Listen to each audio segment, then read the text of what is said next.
Bien, bonjour, bienvenue à tous sur le plateau de Campus Mag LR. C'est le direct de l'enseignement supérieur et de la recherche en région Languedoc-Roussillon. On vous retrouve aujourd'hui pour la 4e édition de cette émission. On est en direct de l'Université Montpellier 3 Paul Valéry à la Maison des étudiants. Générique.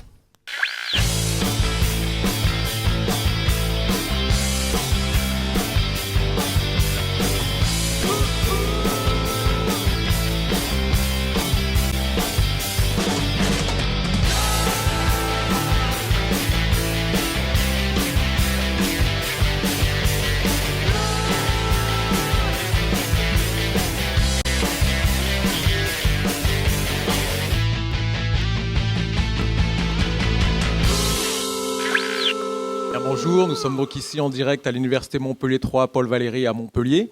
Vous connaissez le concept de l'émission, très tournant. On a accueilli chaque fois sur un nouveau site, donc cette fois-ci l'Université Montpellier 3, dont nous accueillons sur ce plateau la présidente, Madame Anne Fraïs. Donc quelques mots d'accueil, comme il est de tradition dans cette émission, pour nous accueillir ici en direct.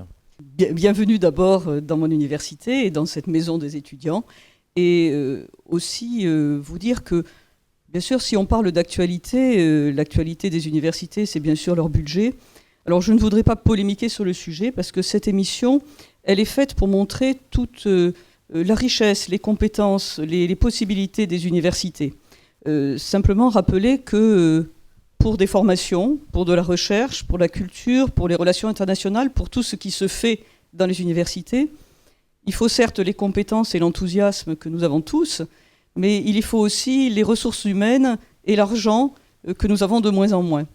Et je crois que ce serait très dommage de couper justement tout ce qu'on va voir aujourd'hui, et tout ce qui dépasse bien sûr ce qu'on va voir aujourd'hui dans les universités, parce que je crois sincèrement que l'avenir de notre pays passe par ces universités, par son enseignement supérieur et par sa recherche. Alors, sans polémiquer, au contraire, on va montrer ce qui est beau, ce qui se fait de bien dans cette université. Et puis, juste mettre à la une, pour donner moi-même un exemple, quelque chose que nous faisons dans notre université, qui est une originalité, quelque chose qu'on a créé cette année.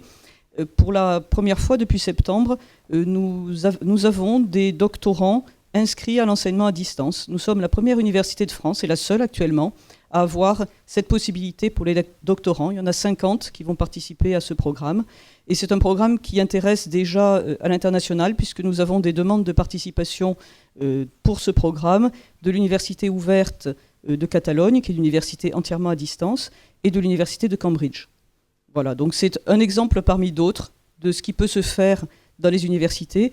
Et je crois que ce qu'il faut rappeler, c'est que cet élan, c'est l'avenir de nos étudiants, c'est la richesse de notre pays, et il serait très dommage de le briser en faisant du savoir et de l'instruction simplement une marchandise dont la seule valeur et le seul critère serait une rentabilité à court terme. Parce que je crois que ce qu'il faut dire, c'est que nous travaillons non pas pour aujourd'hui, mais pour demain, et qu'il faut vraiment croire que demain en vaut la peine. Voilà, donc merci à vous d'être ici pour cette émission. Et j'espère que le programme que nous allons développer là va vous montrer justement toute la richesse des universités de la région. Très bien, Madame la Présidente, merci beaucoup pour ce plaidoyer pro-université, cet accueil ici donc à Montpellier 3. Merci à vous.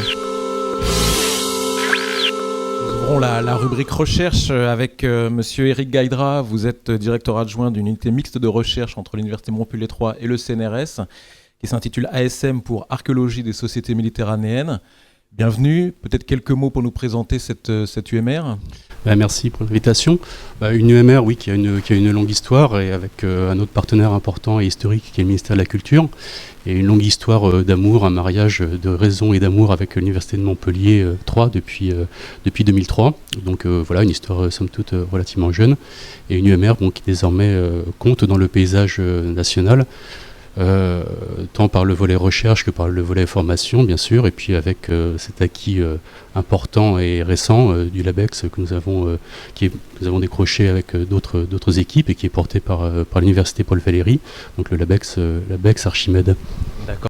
un laboratoire d'excellence. Ce qui signifie que ça positionne Montpellier, j'imagine, dans l'univers de l'archéologie française comme un pôle d'excellence. Absolument, donc on est une des plus importantes équipes sur le plan national, donc avec bien sûr une dimension internationale et une orientation méditerranéenne. D'accord, alors peut-être dans la région, je sais qu'il y a des fouilles qui sont menées dans la région, dans des villes très anciennes comme Latte, Narbonne.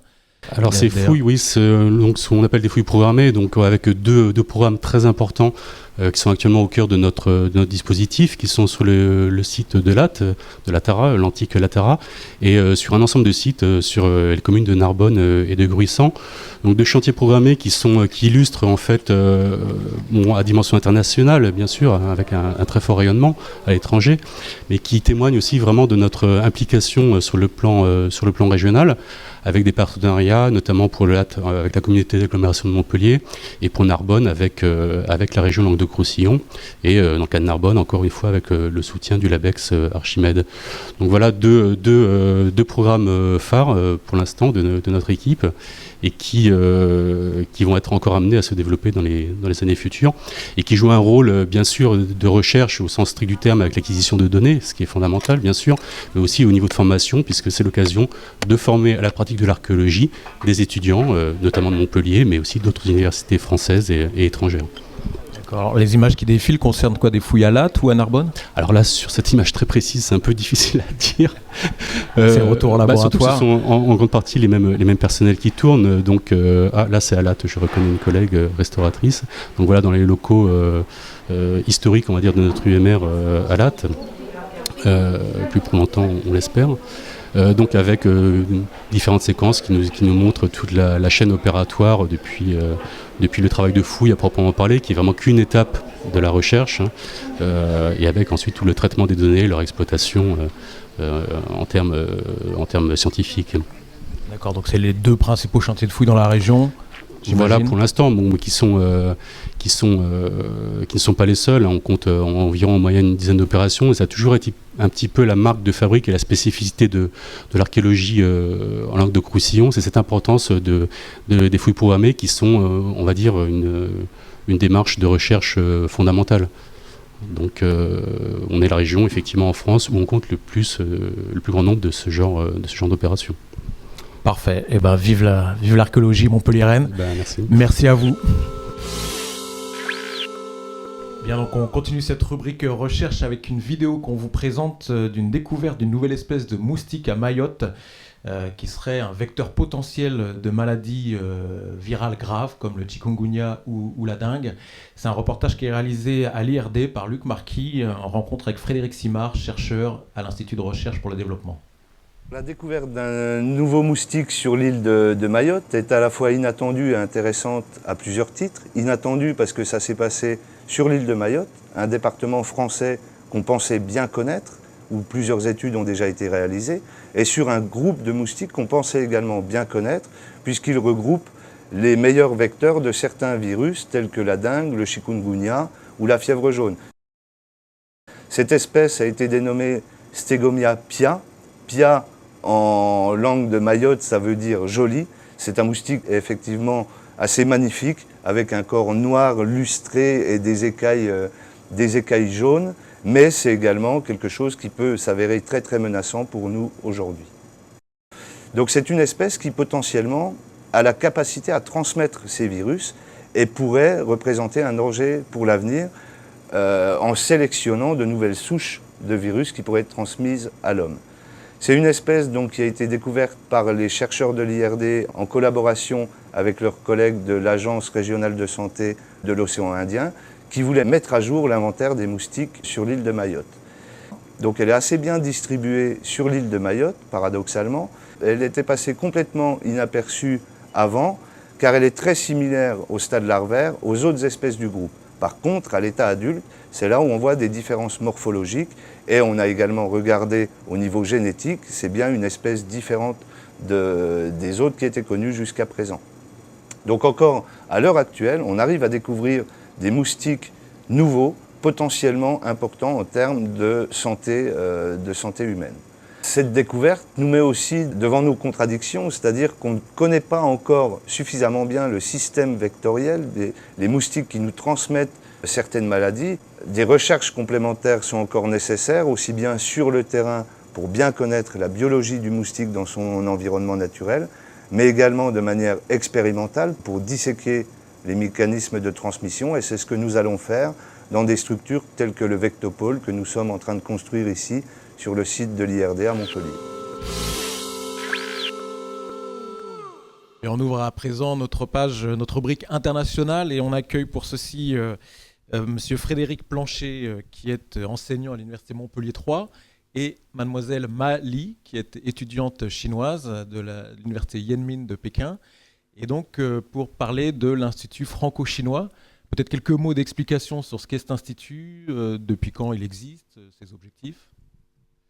En octobre 2010, les deux universités, Paris 4 Sorbonne et Montpellier 3, associées avec l'école qui à l'époque s'appelait Euromed Management à Marseille, ont décidé de s'associer pour créer avec l'Université du peuple de Chine à Pékin cet fameux institut franco-chinois qui a proposé et continue de proposer une double diplomation et chinoise et française, c'est-à-dire une licence en 3 ans chez nous, une licence en 4 ans en Chine, sur 3 parcours qui sont des parcours d'économie-gestion, des parcours de français langue étrangère et un parcours de finance.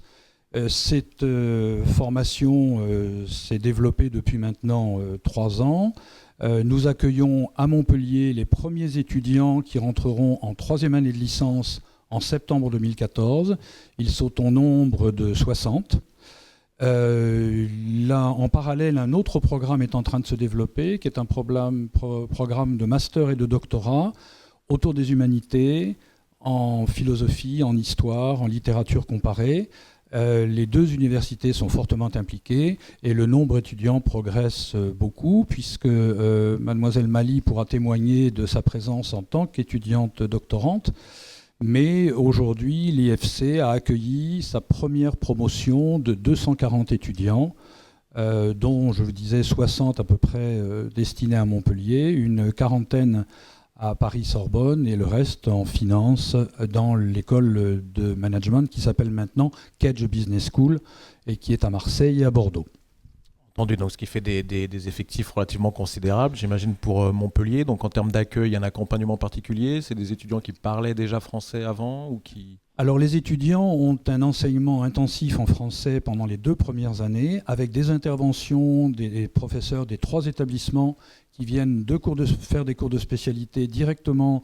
Alors non plus à Pékin maintenant, tout a été délocalisé à Suzhou, qui est une ville de 10 millions d'habitants aujourd'hui, dans la banlieue de Shanghai, et qui est une ville qui a fait le pari sur la haute technologie et la haute éducation, qu'ils appelaient ça.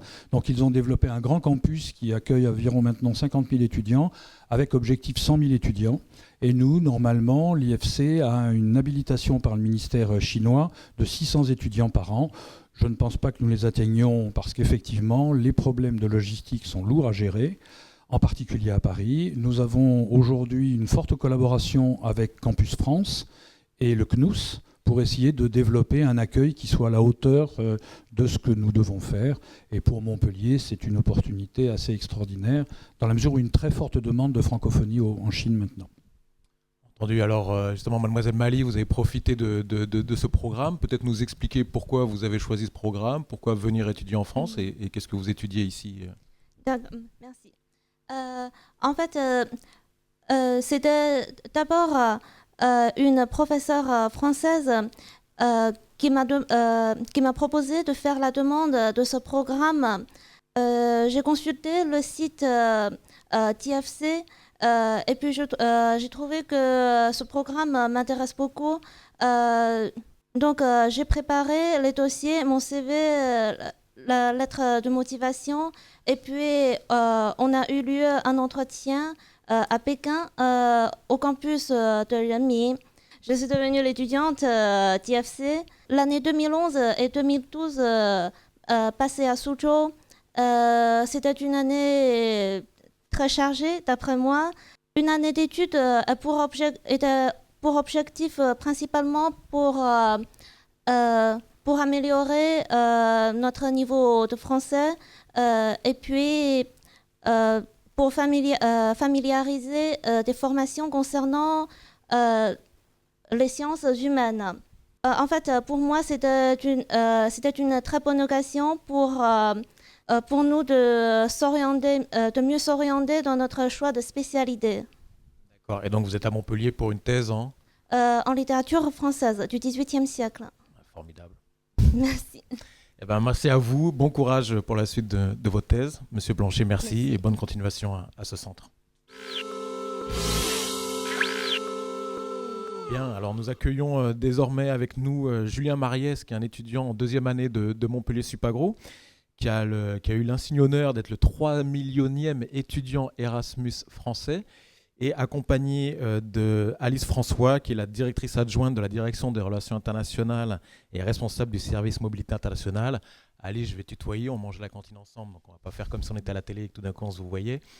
Mais donc Julien, alors c'est quoi 3 millionième? Il y a eu un prix, vous avez une médaille En fait, j'ai eu l'information qu'un 3 millionième Erasmus allait être élu pour chaque pays.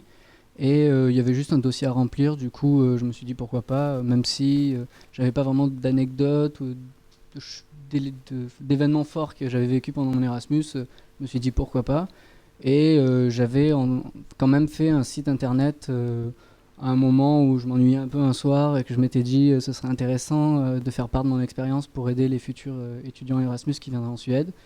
Et il s'est avéré qu'ils ont bien aimé ce site internet et que j'ai été sélectionné en tant que Français. D'accord, parce que donc faut préciser que ton Erasmus était dans une école d'agronomie en Suède. C'est ça, oui. Donc à plutôt Malmö, si j'ai bien suivi. C'est ça, un petit campus au nord de Malmö. Donc ça c'est le sud de la Suède, c'est en face de Copenhague. C'est ça. Et donc tu t'ennuies un soir, tu fais un blog, tu t'ennuies en Suède. C'est ça, disons que la vie étudiante n'était pas très très animée du fait que c'était un vraiment très petit campus, il y avait une 150aine d'étudiants. Il y avait de temps en temps des choses, mais c'est vrai que certains soirs on s'ennuyait un peu, ouais. Et le blog, faut préciser quand même, c'est un guide de survie à l'attention des étudiants en Suède. C'est ça, enfin, c'est surtout pour l'arrivée en fait, parce que moi j'avais rencontré quand même pas mal de barrières de stress qui sont amenées par l'arrivée dans un pays nouveau où c'est assez dur de trouver des informations, notamment sur comment avoir internet, parce que c'était pas fourni par le campus, comment téléphoner à ses proches, des choses comme ça. Puis aussi toutes les visites et les endroits que j'avais appréciés, je me suis dit que c'était intéressant d'en faire part aussi. D'accord, et je suis allé voir sur le site, j'ai vu où est-ce que tu t'es promené. Peut-être tu veux faire une annonce sur annoncer l'adresse de ton blog pour des étudiants qui seraient intéressés qui partent en Suède. C'est studentinSweden.jimdo.fr. Parfait. Alors ce prix du 3 millionième étudiant Erasmus, j'imagine que ça fait un coup de projecteur sur Montpellier Supagro. Tu gères les relations internationales dans cette école, donc qu'est-ce qui se passe? D'où viennent les étudiants? Qu'est-ce que c'est la mobilité à Supagro? D'où est-ce qu'ils viennent en général? Où vont-ils en général? Okay. Est-ce qu'il y a un peu des grandes aires géographiques de provenance et de destination? Alors, sur la provenance des étudiants qu'on accueille, on a environ 1/5 d'étudiants africains, 1/5 d'étudiants Amérique du Nord, Amérique du Sud, 1/5 qui viennent du Maghreb, Moyen-Orient, et 1/5 d'Europe et 1/5 qui viennent d'Asie. Donc ce qui est intéressant, c'est que historiquement, on accueillait surtout des étudiants francophones d'Afrique, et là, on est en train de bien diversifier l'origine des étudiants, et notamment d'accueillir de plus en plus d'étudiants non francophones en France. Et donc ça se traduit par des enseignements en anglais ? Pas du tout. Non, en fait, on les accueille dans des cours intensifs de français, et on les incite à se former en français avant de venir. Mais on les sélectionne sur un... Bon, il faut qu'ils sachent parler français parce qu'il y a très peu de cours en français à Supagro. En anglais. Ouais, pardon. D'accord. Et les étudiants de Supagro, ils vont plutôt où? Alors, nos étudiants, ils vont pour 2 tiers en Europe et 1 tiers en Amérique latine, principalement au Brésil et au Chili. D'accord. Donc, c'est des universités avec lesquelles il y a des accords de diplômes conjoints. Oui, c'est ça. On développe des partenariats forts avec ces universités. Donc, on démarre par la mobilité, et puis les universités avec lesquelles ça se passe bien et les étudiants apprécient les périodes de mobilité. On va vers des partenariats plus forts, donc des doubles diplômes ou des diplômes conjoints, des masters conjoints. Parfait. Donc, Montpellier Supagro, tourné vers l'international. Exactement. Merci beaucoup à vous. On ouvre à présent notre rubrique formation avec la présentation d'un nouveau Master Pro études chorégraphiques, recherche et représentation qui est mené conjointement entre l'Université Montpellier 3 et le Centre national chorégraphique de Montpellier. Une vidéo pour nous le présenter. Sous le vocable d'exerce, à la fois interrogateur et évocateur, se dissimule un master issu d'une collaboration pédagogique entre l'Université Montpellier 3 et l'institution française majeure en matière de danse contemporaine. Alors, le master professionnel études chorégraphiques, recherche et représentation, c'est son titre complet, est un master tout à fait particulier parce qu'il est d'abord le seul de ce genre en France. Il n'existe pas d'autres masters d'études chorégraphiques professionnels. Et il s'agit d'un master qui recrute un petit nombre d'étudiants, danseurs, ayant déjà une pratique professionnelle. Il est créé en appui avec le Centre chorégraphique national de Montpellier, dirigé par Mathilde Monnier, et prend la relève ou prend la succession finalement d'une formation qui avait été initiée par Mathilde Monnier en 1998. Le Centre chorégraphique national de Montpellier est une institution qui travaille au développement de la danse chorégraphique et qui a plusieurs missions. Une mission de création, de diffusion et de formation des publics amateurs, des publics professionnels. C'est un lieu qui reçoit beaucoup d'artistes en résidence et qui a aussi une programmation danse en lien avec le Festival Montpellier Danse et la saison Montpellier Danse. Il y a à peu près 4 ans, le ministère de la Culture, à sa demande, m'a demandé de réfléchir à un Master Pro. Alors il se trouvait qu'à ce moment-là, Didier Plassard venait d'être nommé à l'université Montpellier 3 et il arrivait de Rennes où il avait mis en place la licence théâtre. Et donc on a décidé de le faire ici à Montpellier, ce qui me semblait quand même plutôt bien d'avoir une université partenaire sur place. Le master exerce s'est fixé 3 axes directeurs. La pratique comme effet de levier pour l'étude de la théorie, l'accompagnement des projets individuels ou collectifs, et la mise en place d'un espace de rencontre professionnelle. Ce lien et cette connaissance, cette proximité avec les enjeux professionnels nourrissent évidemment ce lieu de formation et l'arrivée, la présence de jeunes artistes continuellement dans ce lieu de création aussi soulève chaque année et renouvelle les questions aussi liées au métier lui-même et au travail de l'artiste chorégraphique. Je ne connais pas d'autres lieux qui seraient autant riche peut-être dans ce sens-là, pour moi, dans ce moment de ma trajectoire. C'est une formation qui est axée plutôt vers artistes chorégraphiques, c'est-à-dire ça peut être effectivement des chorégraphes, aussi des interprètes, pourquoi pas, des performeurs, des gens qui après vont travailler dans le champ de l'art chorégraphique ou dans des disciplines qui ont un lien avec l'art chorégraphique. Donc du côté de la critique aussi, du côté de l'image, du côté des arts visuels. C'est aussi, je dirais, quelque chose qui est nouveau pour le monde de la danse. Ça nous a permis aussi de peut-être intensifier la réflexion entre le rapport théorique et l'investissement pratique, artistique du travail de l'artiste.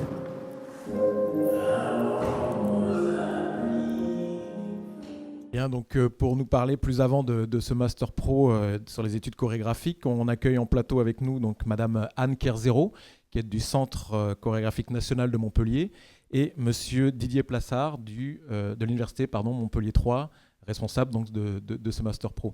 Alors peut-être quelques mots sur le détail des études dans ce Master. Écrire de la création chorégraphique, comment est-ce qu'on apprend ça? Est-ce que c'est des ateliers d'écriture? Comment on devient artiste finalement? Donc, les 2 années de ce master consistent en un accompagnement de chacun des étudiants. Ils sont 16 actuellement. On les accompagne sur l'élaboration d'un projet singulier de création. Et il y a principalement 2 modalités d'intervention. La première, elle est d'inviter des artistes qui viennent partager leurs outils, leurs processus. Et généralement, ces interventions d'artistes ou de chercheurs et de théoriciens s'organisent autour d'une question qui peut être par exemple la question du rapport à l'histoire comme ressort du travail de création. Voilà, donc s'organisent des temps d'expérimentation en studio, mais aussi dans un rapport à la théorie. Et puis l'autre modalité, elle est plus directement liée au projet de chacun des étudiants, où il y a un accompagnement d'artistes, là aussi de chercheurs, qui leur font retour sur les différentes étapes et l'élaboration à la fois de leur travail de création et aussi d'un travail, de la production d'une pensée et d'un discours sur ce travail d'écriture. Et j'imagine que le Festival Montpellier Danse est aussi l'occasion, peut-être, Monsieur Plassard, d'échanger justement entre étudiants et professionnels. C'est un Master Pro tout neuf, hein? Oui, tout neuf, puisqu'il a été créé en 2011. En fait, il prend, comme il était dit dans l'enregistrement, la succession d'une formation qui avait déjà été créée en 1998. Il y a des accords, effectivement, avec Montpellier Danse, puisque les étudiants présentent leurs projets dans le cadre de Montpellier Danse, en particulier, dans d'autres festivals aussi, à Uzès notamment. La seule chose que je voudrais peut-être dire pour parler de la spécificité de cette formation, c'est qu'elle engage l'université sur une sorte de double défi. D'une part, c'est une formation pratique qui forme des artistes. Et historiquement en France, nous n'avons pas l'habitude de cela. Ce sont plutôt les écoles supérieures qui font cela. Donc, c'est un engagement fort de l'université que de dire nous créons un diplôme de formation pour des artistes. Et puis le deuxième défi, c'est que c'est une formation qui est très ouverte à l'international, puisqu'il y a à peu près entre 2/3 et 3/4 des étudiants qui viennent de l'étranger pour étudier à Montpellier dans ce master études chorégraphiques. Formidable. Montpellier étant déjà, j'imagine, identifié à l'international comme une place forte autour de la danse. Oui, c'était quand même effectivement l'un des tout premiers centres chorégraphiques avec celui qui a été confié à Dominique Bagoué. Parfait. Merci à vous et longue vie à ce Master Pro chorégraphie. En matière de formation, vient de s'ouvrir en septembre dernier à Montpellier l'École supérieure du professorat et l'éducation en Languedoc-Roussillon. Explication sur cette nouvelle école en 1 minute de vidéo. L'ESP, c'est l'École supérieure du professorat et l'éducation. C'est l'école qui forme tous les étudiants qui se préparent à être enseignants de la maternelle au lycée, c'est-à-dire environ 3000 étudiants en région.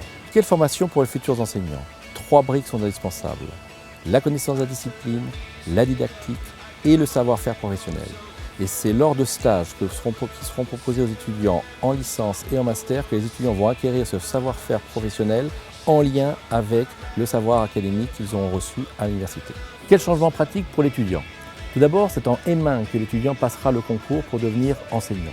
Une fois lauréat, il sera fonctionnaire stagiaire et devra à la fois réussir son Master 2 et assurer un mi-temps en établissement. C'est donc une réforme majeure de la formation des enseignants qui est mise en place par le gouvernement. Les 5 universités et le rectorat ont travaillé de concert pour proposer une nouvelle offre de formation au niveau de l'académie pour préparer au mieux les étudiants au métier d'enseignant. Allez, nous ouvrons à présent notre rubrique orientation, insertion professionnelle avec tout de suite un petit reportage qui nous est proposé par l'ONICEP sur les métiers et notamment les métiers de la chimie. Bonjour. Je m'appelle Véronique Ferry, j'ai 34 ans.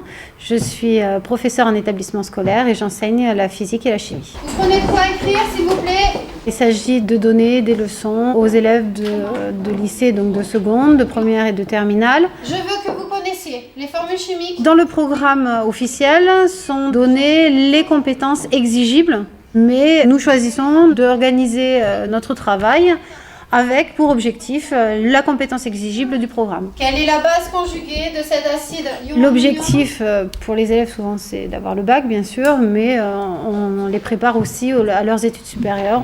L'exercice expérimental.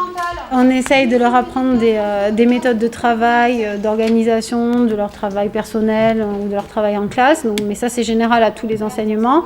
Et nous spécifiquement en physique-chimie, on essaye de leur apprendre à manipuler les produits en tenant compte des dangers potentiels, en se rendant bien compte des problèmes liés à l'environnement, par exemple pour le recyclage des déchets.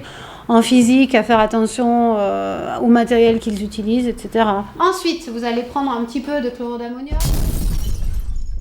Bien, donc pour rentrer plus en détail sur ces formations, sur l'ESP qu'on a vu tout à l'heure, Monsieur Christophe Young, vous êtes professeur de chimie et administrateur provisoire de l'ESP. Bonjour.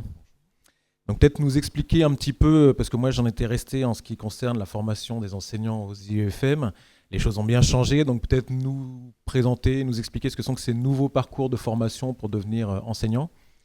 Voilà, donc les IEFM ont été supprimés par la loi de refondation de l'école de la République et ce sont les écoles supérieures du professorat et de l'éducation qui ont donc la charge maintenant de coordonner la formation des futurs enseignants au niveau de l'académie.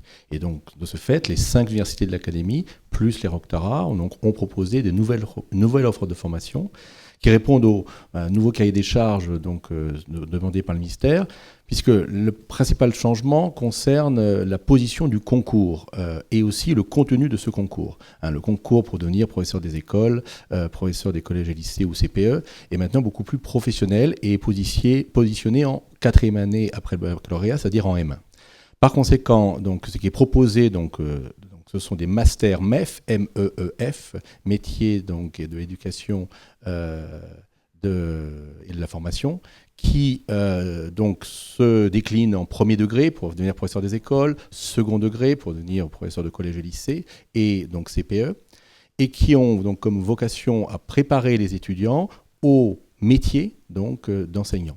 Donc, lors de la première année, ils auront à préparer à la fois le concours et leur master, donc le concours qui passeront au printemps, et s'ils sont admissibles, ils seront admis en fin d'année. Et la deuxième nouveauté, c'est que s'ils ont leur M1 et le concours, en M2, ils vont suivre un M2 en alternance. Ils seront fonctionnaires stagiaires, c'est-à-dire qu'ils seront rémunérés, ils seront en charge d'une classe à mi-temps, et parallèlement, ils suivront un master à l'université pour finir leur formation universitaire. Entendu. Alors, est-ce qu'il y a des licences appropriées qui conduisent à ce master? Qu'est-ce qu'il vaut mieux faire? Alors en effet, on voit bien que le master sera très chargé. Préparation à un concours, préparation d'un master, préparation surtout à l'entrée d'un métier qui n'est pas simple. Donc ce qui est essentiel, c'est que dès le lycée, on sache que c'est en licence qu'on prépare sa réussite en master, puis sa réussite dans l'entrée du métier d'enseignant. Donc il sera proposé dans les 5 universités de l'académie des unités d'enseignement communes qui donneront à l'étudiant cette formation pré-professionnelle, d'abord pour qu'ils sachent s'ils sont réellement faits pour ce métier, et si c'est le cas, qu'ils aient à la fois une formation disciplinaire, car pour être enseignant, il faut être solide dans sa discipline, didactique, il faut savoir transmettre, mais aussi connaissance du métier, parce qu'on peut être très fort en thème et finalement, face à une classe, être un peu dépourvu. Et l'éducation nationale recrute dans quelle filière plus précisément? Alors ça aussi, c'est un message important. Aujourd'hui, il y a le nombre de postes augmente et il y a des endroits, des disciplines où il y a un déficit très fort de candidats. On peut citer les lettres, les mathématiques, l'anglais et aussi certaines filières de l'enseignement technologique et professionnel. Donc en effet, les concours globalement sont actuellement accessibles, c'est-à-dire qu'en effet dans toutes les disciplines, c'est pas impossible. Il y a des périodes où en effet, faute de poste, c'est très difficile. C'est très accessible, voire dans certaines disciplines. Donc il y a un déficit cruel de candidats. Parfait, donc appel aux candidatures. Merci Monsieur Young. Et nous accueillons à présent Monsieur Jean Burgère. Vous êtes chargé de liaison université-lycée au centre Cassiopée de l'université Montpellier 2, c'est-à-dire chargé de l'accueil, en tout cas, de familiariser les lycéens à l'université. C'est ça. Et je crois qu'on a un petit reportage. Quelques images pour nous décrire ce fonctionnement. Cette journée, consacrée à la chimie au travers des sciences culinaires, rassemble des étudiants, des enseignants, des lycéens de sections scientifiques ou hôtelières. Elle s'ouvre par une conférence présentée par Hervé Tisse sur la gastronomie moléculaire. Nous allons ainsi découvrir comment la chimie peut être impliquée dans la préparation des mets. Les dernières nouveautés de la gastronomie moléculaire sont présentées avec la cuisine note à note. Je pense que ça leur permet de découvrir des saveurs qu'ils ne connaissaient pas. Puis comme sur tous les stands, par exemple on a du verre et ça a le goût de mangue. C'est pas mal surprenant et donc ça leur permet de découvrir tout ça. Et là, goûter, c'est des sensations qui sont un peu bizarres parce qu'on n'a pas l'habitude de goûter des produits comme ça. Les goûts, ça nous change des normes qu'on a. C'est bien, c'est surprenant, c'est bien. De nombreux ateliers ainsi proposés durant toute la matinée. Ce reportage, ça permet de vous montrer une opération où on a accueilli à la fois des lycéens comme, je dirais, participants à une opération, puis aussi des lycéens, notamment de lycées technologiques, en cuisine, qui sont venus travailler avec des chimistes, des étudiants en chimie de l'UM2, notamment sur cette gastronomie moléculaire dont le conférencier que vous avez vu au début, Hervé Tisse, est le grand apôtre. Donc c'est sur des journées thématiques plutôt sympathiques, là, en l'occurrence. Voilà, alors là c'est vraiment très sympa. Il y a d'autres occasions où on accueille des lycéens, c'est toujours aussi sympa, mais c'est disons plus scolaire, c'est-à-dire qu'on accueille beaucoup de classes de lycées pour venir s'immerger directement à l'université. Donc ils participent à des cours, à des TP, à des TD, en situation avec les étudiants et avec les enseignants. C'est des étudiants de seconde, première, terminale ? Première et terminale essentiellement. Ça arrive aussi qu'on accueille des collégiens aussi dans le cadre d'opérations comme les cordées de la réussite. Le but, c'est de leur permettre de se rendre compte par eux-mêmes de ce que sont que les études à l'université, sans que forcément tous deviennent étudiants, mais qu'ils puissent anticiper sur le changement, sur la transition, qui est toujours délicate, on le sait, entre le lycée et l'université, de manière à ce qu'ils soient le mieux préparés possible et qu'ils se rendent compte par eux-mêmes des choses qu'ils ont encore à apprendre, des compétences qu'ils ont encore à acquérir pour devenir étudiants. D'accord, donc je vois que maintenant, on visite toujours l'échelon supérieur. Moi, j'ai ma petite qui va aller visiter Exactement. le collège pour l'année prochaine. Maintenant, même lycéen, on va visiter l'université pour ne pas avoir peur le jour de la rentrée ? C'est pas que pour avoir peur le jour de la rentrée, je crois que globalement, ça fait partie de toutes ces opérations qui nous permettent de lutter contre l'échec dans les premières années de l'université, qui sont souvent dues à la fois des problèmes d'appréciation, je dirais, que l'étudiant a du travail universitaire, qui est très différent de celui du lycée. Et pour nous, c'est une manière de leur permettre d'anticiper et d'éviter de se planter complètement dans leur choix, quoi. Et peut-être pour l'université, c'est peut-être aussi, j'imagine, un moyen de publiciser les filières scientifiques. Oui, et en particulier les filières scientifiques, et aussi en particulier des filières où effectivement que les élèves ne connaissent pas, parce qu'on ne les enseigne pas au lycée. Je pense à l'électronique, la mécanique, etc., qui sont des disciplines qui sont très porteuses en matière d'emploi aussi, et puis de boulot intéressant, et qui sont souvent pas choisies par les élèves parce qu'ils ne connaissent pas, puisqu'on ne leur enseigne pas directement au lycée, sauf dans certaines sections particulières. Bien, merci beaucoup. Donc, étudiant d'un jour, étudiant pour toujours. Merci pour cette opération. Merci. Bien, place désormais à la rubrique étudiante. Et pour ça, je passe le relais à mon collègue Julien Regard. Merci Damien. En effet, je vais présenter la rubrique vie étudiante qui est un tour d'horizon des initiatives, des projets autour de la vie étudiante pour ou par les étudiants. On parlera dans quelques instants de l'UM3, forcément. On accueillera aussi le vice-président étudiant de l'UM2 et le vice-président de l'UM1, pardon. Et on va commencer par contre avec l'école Supagro et Marine. Marine, bonjour. Bonjour. Tu es accompagnée d'Elisabeth, vous êtes responsable de la vie étudiante à Supagro. Toi, Marine, tu es donc étudiante en agronomie à l'école Supagro, Montpellier-Supagro, et tu es aussi membre de l'association Interasso. On va parler du prix coup de cœur MEP, Avenir Santé, dont vous êtes lauréat avec ton association.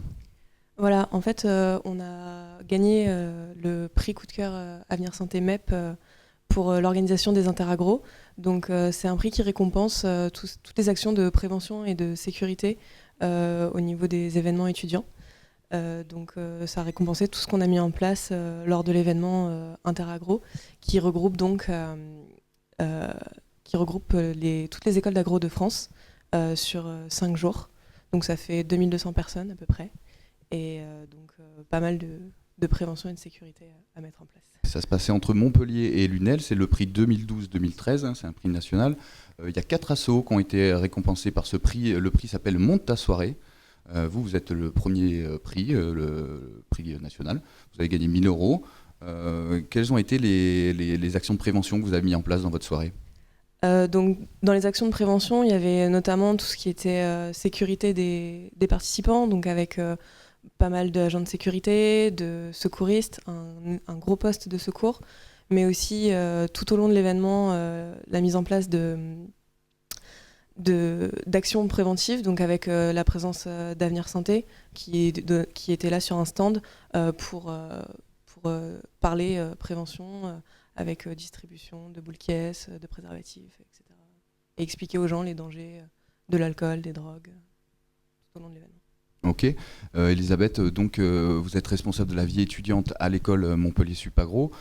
Quelle a été votre implication dans ce projet et si vous pouvez aussi parler de votre activité, bien sûr, en tant que responsable ? Tout à fait. Donc, au niveau de la vie étudiante, on a surtout eu, moi et mon collègue qui est responsable du sport à Montpellier-Supagro, un rôle de soutien et d'accompagnement parce qu'on avait une équipe tellement pointue qu'en fait, ce sont plutôt eux qui nous ont montré comment fonctionner au niveau de cette organisation. Mais bon, moi, je bénéficiais d'une expérience parce que j'avais déjà participé à l'organisation des interagros précédentes avec une autre école. Et aussi, on a organisé notamment un week-end de cohésion pour un petit peu souder le groupe, puisqu'ils étaient une trentaine d'étudiants. Voilà, mais sinon, surtout un rôle de soutien, d'accompagnement, de présence lors de l'événement en cas de problème, etc. Voilà. Donc là, on voit la remise du prix qui a eu lieu à Montpellier Supagro.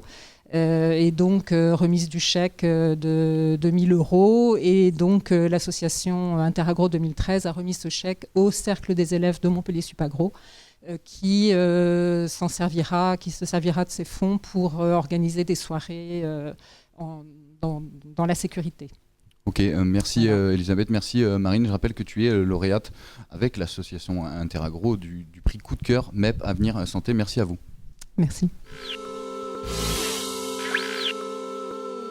On va regarder maintenant une vidéo, l'accueil des nouveaux de l'université Montpellier 1. C'est une journée qui s'est déroulée au Jardin des Plantes, c'était le 19 septembre dernier. La soirée c'est jusqu'à 21h, 21h30 et à partir de 20h il y a un concert. À 18h il y a le discours du président et à 19h il y aura à manger. Le bureau de la vie étudiante accueille depuis l'an dernier les nouveaux étudiants. C'est une transition qui n'est pas toujours évidente, de passer du lycée à l'enseignement supérieur. C'est une nouvelle structure, de nombreux services. On les accueille, on leur a donné un pack de bienvenue, on leur donne des informations. Donc vraiment on essaie que ce soit convivial, festif, pour faire passer le maximum de messages. Comme ça on nous montre un peu comment la fac ça marche, tout ça. Ça donne une bonne image, je trouve, ça fait un côté un peu familial. C'est vraiment à l'échelle humaine, je trouve ça très convivial. Quand je suis arrivé, je savais pas qu'il y avait autant de stands, autant de monde et que les gens soient aussi ouverts.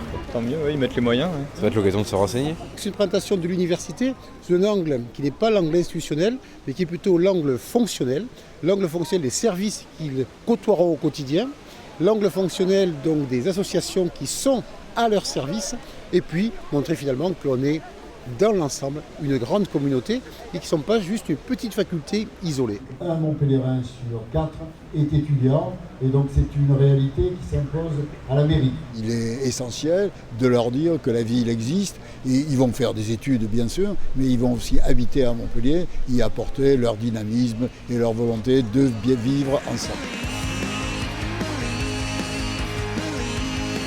J'ai vu qu'il y avait plusieurs associations étudiantes, qu'il y en avait beaucoup, je ne pensais pas qu'il y en avait autant. Moi je suis tutrice en droit public, donc tu m'auras en tant que tutrice en droit constitutionnel. On a une vraie batterie, on a un santé. Les associations étudiantes sont là pour présenter leurs actions, leurs événements à venir, les services à l'étudiant aussi, avec les services du sport, de la médecine préventive, de l'orientation, les relations internationales, etc. Ils sont nombreux et avec différents stands, on arrive à tout présenter. On peut te marquer notre page Facebook, là notre adresse de l'UFRSAP si ça t'intéresse. Je trouve qu'il est très intéressant.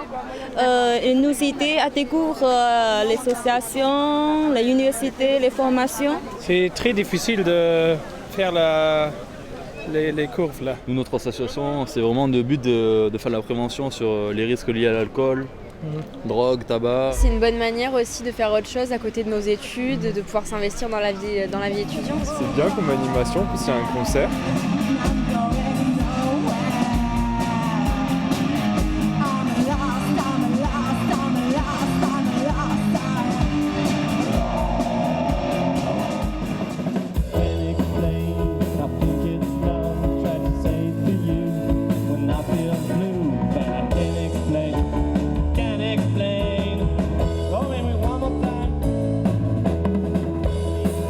Franchement c'était bien, les gens étaient sympas et il y avait des animations, des trucs pour manger, donc c'était pas mal.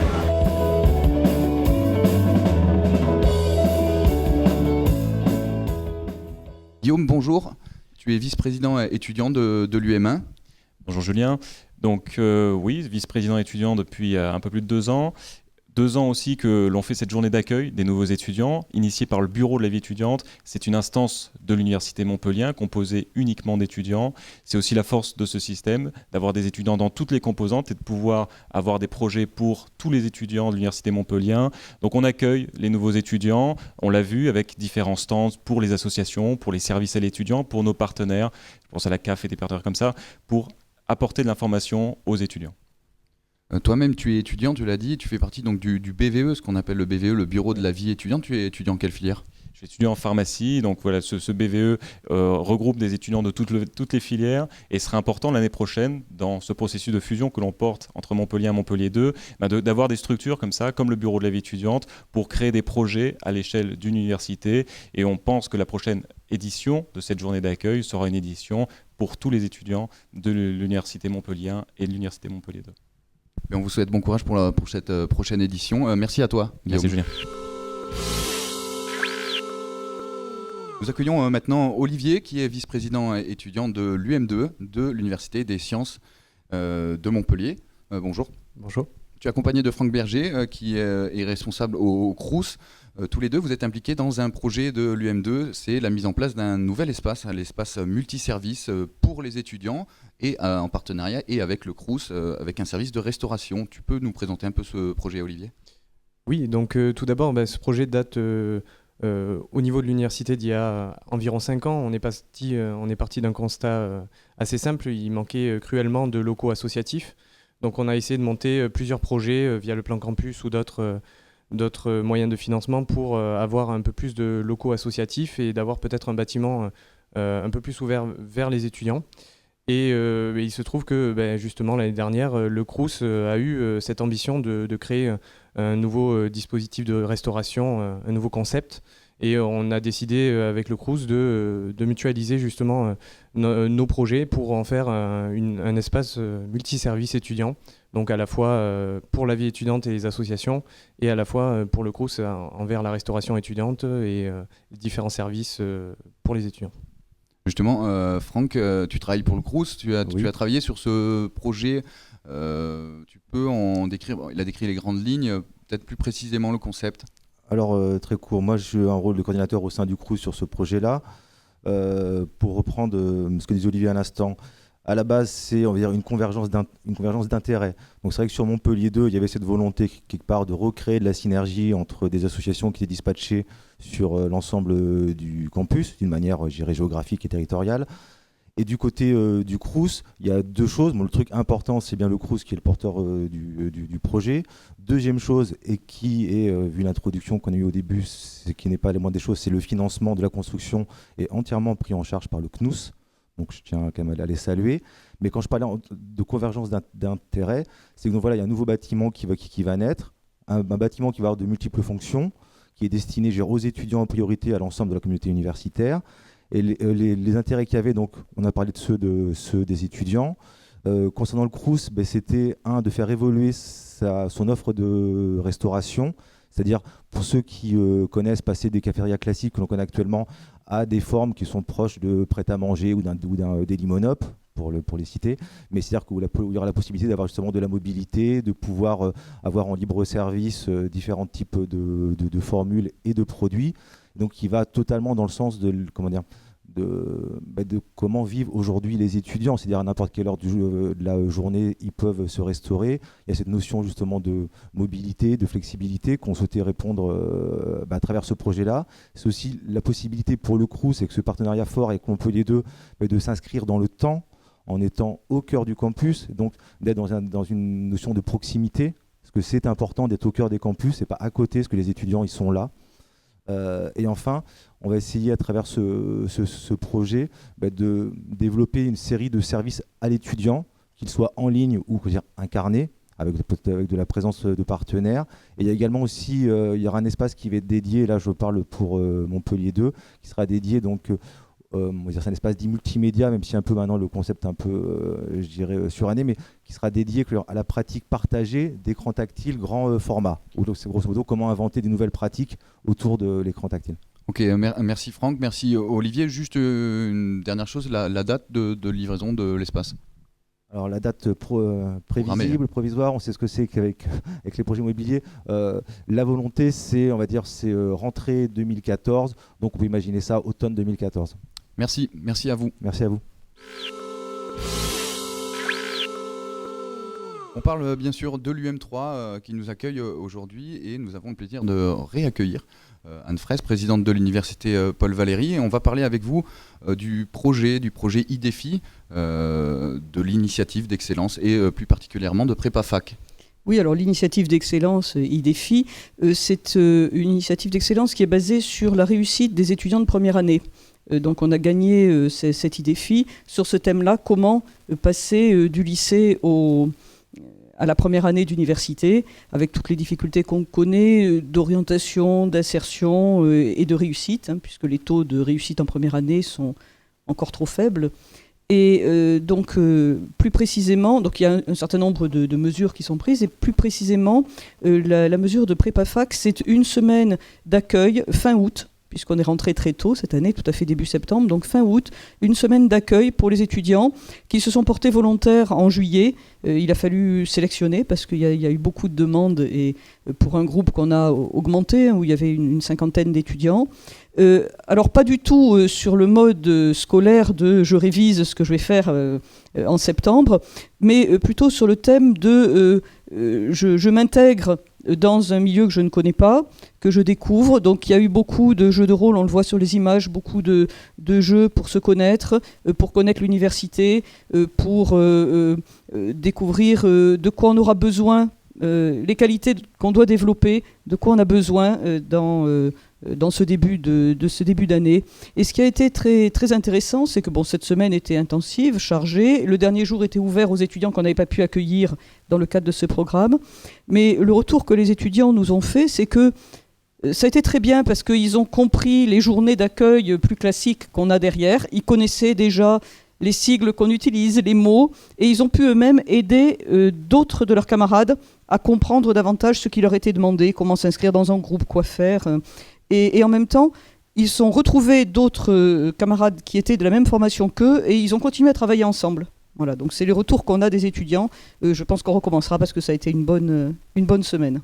Ils ont servi en quelque sorte de tuteurs derrière cette formation. Exactement. Au niveau voilà, ça c'était pas obligatoirement prévu, mais ça a été une des conséquences très intéressantes du programme qu'on a mis en place. Ils ont eux-mêmes servi de tuteurs aux étudiants qui arrivaient après dans la semaine plus traditionnelle de rentrée.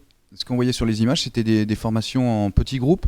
Ah, tout à fait, oui. Sur la méthodologie aussi de travail à l'université qui est complètement différente du lycée. Oui, un petit peu, mais c'était très peu axé sur le scolaire. C'était vraiment plutôt axé sur les capacités et l'intégration des étudiants dans un groupe, dans une université de 20 000 étudiants. Hein, ça fait beaucoup.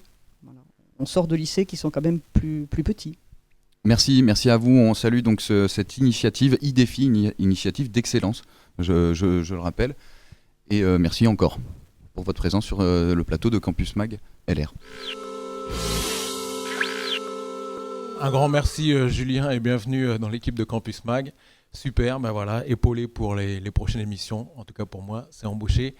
Allez, on ouvre cette nouvelle rubrique culture.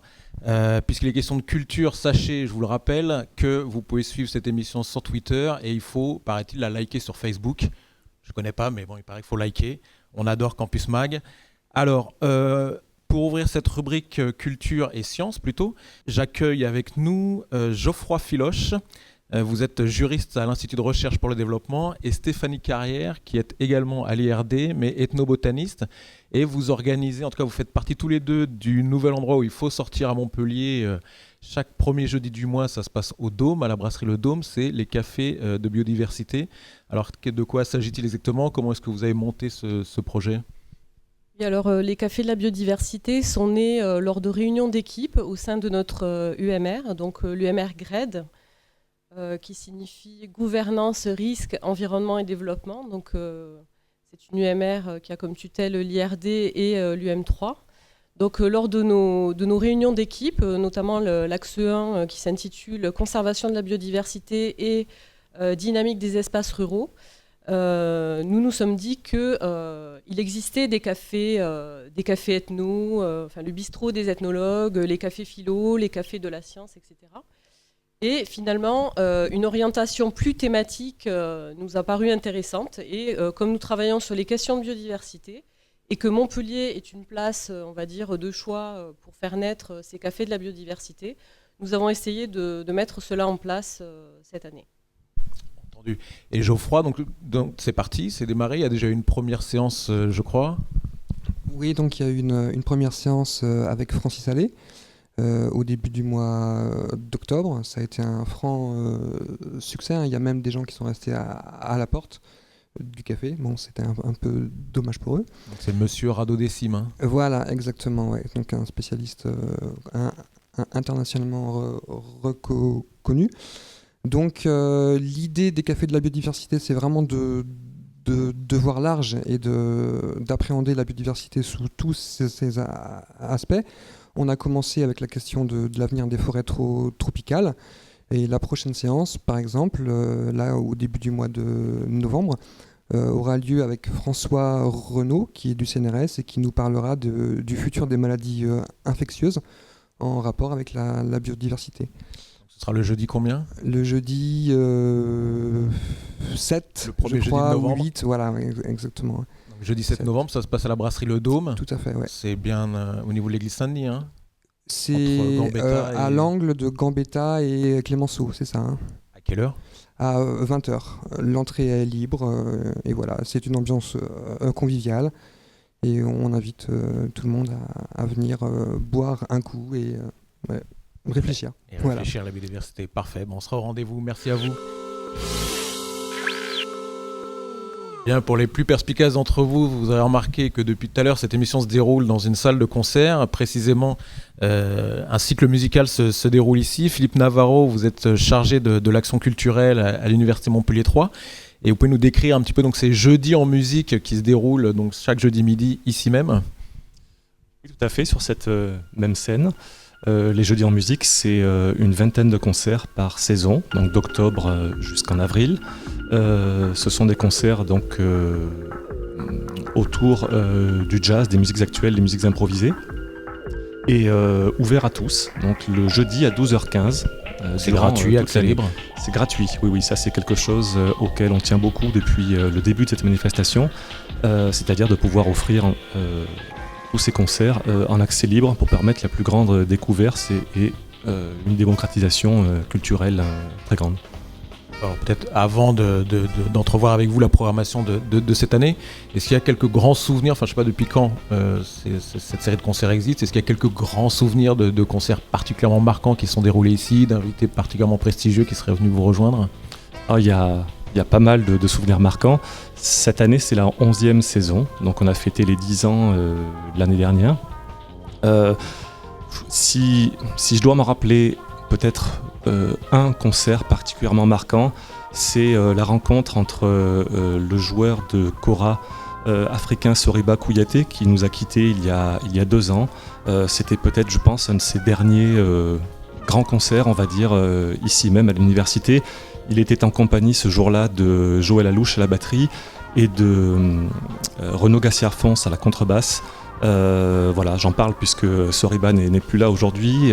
C'est voilà, un grand moment. Il s'est vraiment passé quelque chose de particulier dans la salle. Je pense que le public l'a ressenti le jour du concert.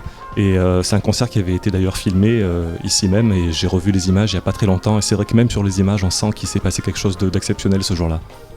On peut aller les rechercher sur Internet. Elles seront bientôt disponibles sur Internet. D'accord. Alors quelques mots, il ne s'agit pas de nous dévoiler par le menu la programmation à venir de cette année. Je pense que de toute façon, on doit pouvoir la retrouver sur un site Internet de l'université. Oui, bien sûr, elle est disponible. Mais peut-être voilà, les moments les plus marquants à venir. Alors, cette année, comme chaque saison, on propose à un artiste une carte blanche, c'est-à-dire que... ça se décline sur 2 ou 3 rendez-vous avec des formations différentes et des projets qui sont choisis par le musicien, ou en l'occurrence cette année la musicienne, puisque nous avons convié la contrebassiste française Sarah Morcia, une artiste, on va dire, à la démarche artistique plurielle qui passe sans problème de la chanson française, la musique du monde, au jazz et la musique improvisée la plus libre. Elle jouera 2 fois cette saison. La première, ce sera dans quelques semaines en compagnie du flûtiste Magic Malik, qui était en résidence à la Villa Médicis, le premier artiste de musique actuelle en résidence à la Villa Médicis l'année dernière. Et pour le second semestre avec son quintet Caroline qu'elle a formé au début des années 2000. Parmi les autres grands rendez-vous, la semaine dernière, on a eu le plaisir d'accueillir le batteur américain Harry Honing. On peut citer Elisabeth Contomanou, Jean-Pierre Como, voilà. D'accord. Plein de rendez-vous qui sont donc disponibles sur le site internet et dans la petite brochure programme qu'on peut trouver sur le campus et dans pas mal de points. Parfait, on reviendra avec grand plaisir et écouter tous ces beaux artistes. Quelques mots avant de terminer cette émission d'agenda. Sur une prochaine conférence des cycles des cultures sciences qui se déroule à Montpellier-Supagro, ce sera Pascal Pic qui viendra dans l'amphithéâtre L'Amour. Ce sera le 5 novembre 2013, ça se passe à 18h. Et elle nous parlera de l'impact des bouleversements écologiques sur l'évolution des espèces. C'est la 5e saison du cycle des cultures sciences. Donc premier rendez-vous, ouverture donc le 5 novembre 18h à Montpellier-Supagro. Et Campus Mag Languedoc-Roussillon 4e, c'est terminé. La prochaine, rendez-vous le 19 novembre et ça se passera cette fois-ci à la Maison des Sciences de l'Homme de Montpellier. Merci à vous tous qui nous avez suivis. Merci évidemment, comme d'habitude, à toute l'équipe technique et à bientôt.